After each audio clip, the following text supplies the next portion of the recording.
ఇక కామారెడ్డి జిల్లా వ్యాప్తంగా రైతులు పాడి రైతులు ఆందోళనకు దిగారు. పాల బకాయిలు చెల్లించకపోవడంతో పాటు రైతులందరికీ సంపూర్ణ రుణమాఫీ చేయాలని ప్రభుత్వాన్ని డిమాండ్ చేస్తున్నారు. రేవంత్ సర్కారుకు వ్యతిరేకంగా తడవాయి మండల కేంద్రంలో రైతన్నలు రాస్తారోకోకి దిగారు.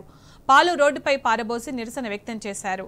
కామారెడ్డి జిల్లాలో పాడి రైతుల ఆందోళనకు సంబంధించిన మరింత సమాచారం మా ప్రతినిధి రవీందర్ అందిస్తారు.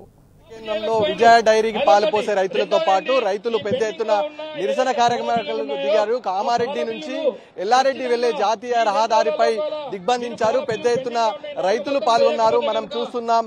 రైతులకు ఇటు రైతు సంఘాల నాయకులు సంపూర్ణ మద్దతు ప్రకటించడం జరిగింది. ముఖ్యంగా చిన్న సన్నకారు రైతులు, పాడి మీద ఆధారపడ్డటువంటి రైతులు, ఆ రైతులు ఇవాళ తీవ్ర ఇబ్బందులు పడుతున్నారు. ఓవరాల్ గా రైతులకు ఇబ్బంది కలిగించే చర్యలతో రైతాంగం అంతా ఆగ్రహం వ్యక్తం చేస్తున్న రైతులకు ఇటు పోలీసులతో వీళ్ళ ధర్నాని ముట్టడించి ధర్నాని పక్కకు తీసే ప్రయత్నం కూడా స్పష్టంగా కనబడుతుంది. రైతాంగాన్ని ఇవాళ ఆదుకోవాల్సిన ప్రభుత్వం ఇబ్బంది కలిగించే చర్యలు కూడా స్పష్టంగా కనబడుతుంది. మీరు చెప్పండి, ప్రధానంగా ఎన్ని రోజుల నుంచి బకాయిలు పెండింగ్ లో ఉన్నాయి? రైతుల సమస్యలపైన మీ అభిప్రాయం? గత 5 నెలల నుంచి పాల బకాయిలు పెండింగ్ లో ఉన్నాయి. రుణమాఫీ కూడా పెండింగ్ లో ఉంది. రైతు బంధు కూడా పెండింగ్ లో ఉంది. పంట బోనస్ కూడా ఇస్తా అన్నది నాశనం పెట్టించారు. మొత్తం అబద్దాల ప్రభుత్వం ఇది సాధించే వరకు మేము రోడ్డు మీద బటాయించి నిరసన తెలియజేస్తాం. ఈ తాడవాయి మండలం నుంచి రాష్ట్ర ప్రభుత్వానికి హెచ్చరిక జారీ చేస్తున్నాం. మేము ప్రభుత్వం అంటుంది సంపూర్ణ రుణమాఫీ జరిగింది, రైతులెవరు ప్రస్తుతం ఇబ్బంది పడతలేదు, మిగిలిన రైతులకు కొద్ది రోజులు వేస్తామంటుంది. 35% కంటే ఎక్కువ రుణమాఫీ కాలేదు. నేను ఒక సొసైటీ చైర్మన్ గా మాట్లాడుతున్నా. 30% కంటే ఎక్కువ రుణమాఫీ కాలేదు. దయచేసి గమనించాలి. ప్రభుత్వం చెప్పేటి అన్ని బోగస్ ముచ్చట్లు. ప్రభుత్వం ఉన్నటువంటి అధికార యంత్రాంగం పూర్తిగా పోలీసులతో నిర్బంధించే ప్రయత్నం స్పష్టంగా కనబడుతుంది. మీరు చెప్పండి. పాల బిల్లు చెల్లించకపోతే మా ధర్నాకు పిలుపునిస్తాము. ఖచ్చితంగా చూస్తున్నాం మనం. రైతులు పాలను రోడ్డు మీద పోసి నిరసన తెలుపుతున్నారు. రైతాంగం ఆగ్రహం వ్యక్తం చేస్తుంది. ఇవాళ మేము పాడి రైతులము తీవ్ర ఇబ్బందులు ఎదుర్కొంటున్నాము. ప్రభుత్వం గత కొద్ది రోజుల నుంచి బకాయిలు చెల్లించకపోవడం వల్ల ఆందోళన వ్యక్తం చేస్తున్న సందర్భం. ఇటు తాడ్వాయి మండలం, అదేవిధంగా కామారెడ్డి ఉమ్మడి జిల్లాలో పరిస్థితి, మనకు రైతుల పరిస్థితి చూస్తే అర్థమవుతుంది. గత కొద్ది రోజుల నుంచి రైతాంగం తీవ్ర ఇబ్బందులు ఎదుర్కొంటుంది. ఒక పక్క రుణమాఫీ కాక అయిన రైతులకు ఇటు ప్రభుత్వం సకాలంలో పాల బిల్లులు చెల్లించక ఇవాళ ఇబ్బందులకు గురి చేస్తుంది. ఇవాళ నిరసన స్పష్టంగా కనబడుతుంది. మీరు పాల మీద ఆధారపడే రైతుల వల్ల ఆగ్రహం స్పష్టంగా కనబడుతుంది. పాలని వాళ్ళ రోడ్డు మీద పారేసి నిరసన తెలుపుతున్నా అంటే మీ ఆగ్రహం పట్ల మీ అభిప్రాయం ఏంటి? ఈరోజు పాల బిల్లులు ఏదైతే పెండింగ్ లో పెట్టారో ఒకటి విషయం ఇక్కడ అందరు రైతులు చాలా జాగ్రత్తగా గమనించండి. మన ముఖ్యమంత్రి గారు ఏం చేస్తున్నారంటే, మన దౌర్భాగ్య ముఖ్యమంత్రి గారు ఈ పాల బిల్లులు పెండింగ్ పెట్టేసి ఈ తర్వాత మనకు పాల మీద ఇంట్రెస్ట్ పోయి ప్రైవేట్ దానికి వెళ్తారని చెప్పేసి హెరిటేజ్ సంస్థను తీసుకెళ్లడానికి ప్రయత్నం చేస్తుండ అనేది నాకు అనిపిస్తుంది. కాబట్టి రైతులందరూ విజయదారిని వదలొద్దని నేను ప్రత్యేకంగా చెప్తున్నా. మళ్ళొకటి, ప్రతి రైతు ఈ రోజు తన పంటని నా 2 ఎకరాలు 10 ఎకరాలు ఉన్నా కానీ రైతు ఎకరమే వండించుకొని 4 నెలలు వండించుకుంటా అని క్రాప్ హాలిడే ప్రకటిస్తే ప్రధానమంత్రి కూడా రైతు కాళ్ళ దగ్గరికి రావాల్సిందేనని ఖచ్చితంగా ఈ యొక్క రైతుల సాక్షి చెప్తున్నా. రేవంత్ రెడ్డి గారి యొక్క నిర్ణయాలే, నిర్లక్ష్య వైఖరి, అవన్నీ కూడా చేస్తామన్నవి కూడా చేయకపోవడం వల్ల ఇవన్నీ రైతు సమస్యలు వస్తున్నాయి.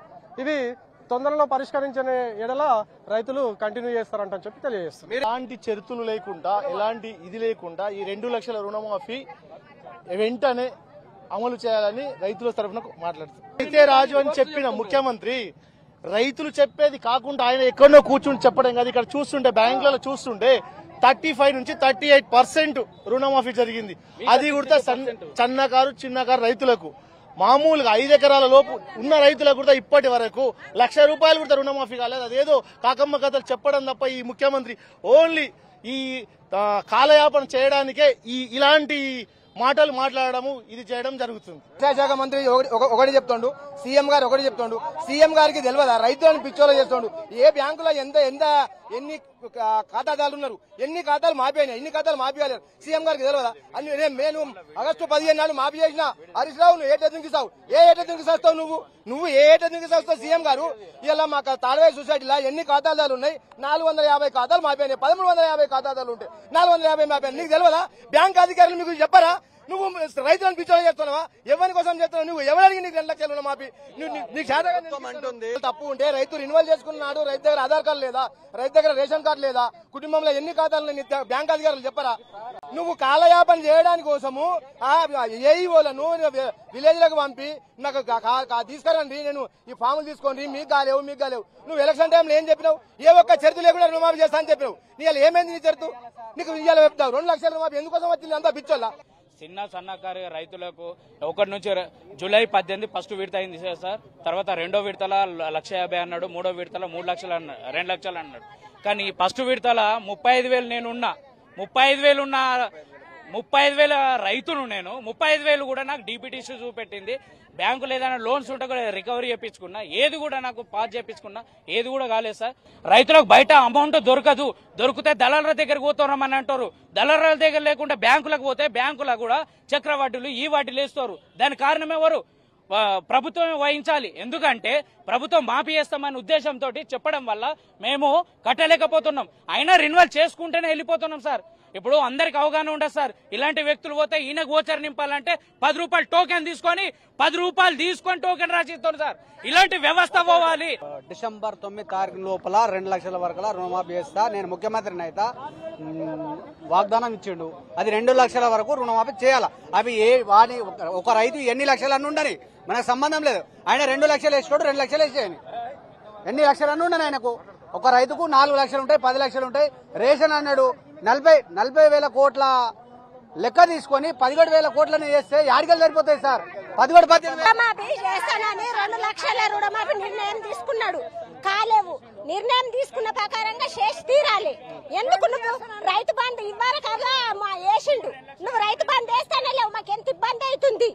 నువ్వు ఎందుకు నిర్ణయం తీసుకున్నావు? తీసుకున్నప్పుడు 2 లక్షలు ఎన్నున్నా సరే 2 లక్షలు మాఫీ చేయాలి.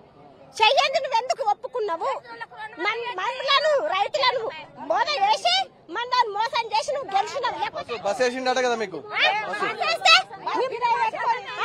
బస్ వేస్తే మీకు సగం పెట్టి మాకు సగం పెట్టనుండే. తిరిగి ఎందుకు ఎట్టిండు? గుద్దుకొని సస్తాను రాడోళ్ళ పుస్తకాలు పోతుంది. వినొచ్చిందా? పుస్తకాలు పోతుంది. నువ్వెందుకు చేసినావు? నువ్వు బస్ కిరాయి ఉంచనుంటి అట్లా నుంచనుంటివి. నువ్వు రుణమాఫీ చేస్తా నిర్ణయం తీసుకున్నావు.